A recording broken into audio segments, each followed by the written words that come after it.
In the previous video, we show how to use the multiple actuator command to eliminate the problem, a little jerk on the left, on the right at the beginning of any motion robot.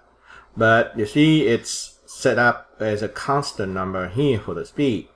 But in this example here, I want to use it where I vary the variable. So if we'll forward at 50, but when it go backward, it go at 75 or minus 75. So how do we make the speed variable, put it in here? So the way to do it is we use the join operator right here. So I need the first part of it. So I need to put in 1 slash the speed. So this is just 1 slash. And the speed I already have from the data. So it's drag and drop in there. So that's take care of one of them. But I need to join another one. So join here, and the second part of it was slash slash 2 minus speed here.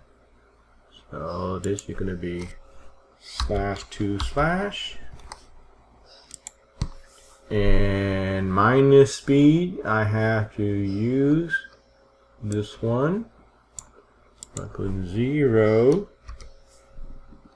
And I drag down speed in there. Now I can put together here. Now I'm set. Now I need to join all the join.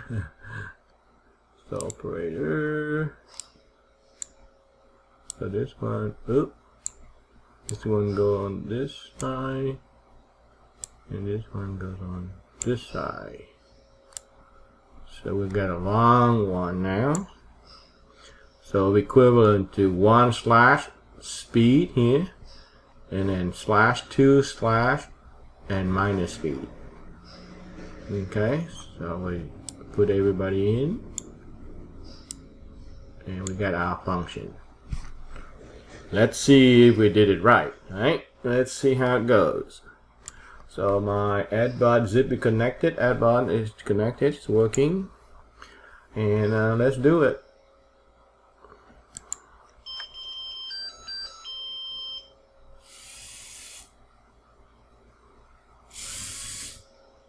Okay, so you can see it go forward at 50. But when it goes backward at 75, you can see the difference in speed. And all the multiple actuator commands seem to be working.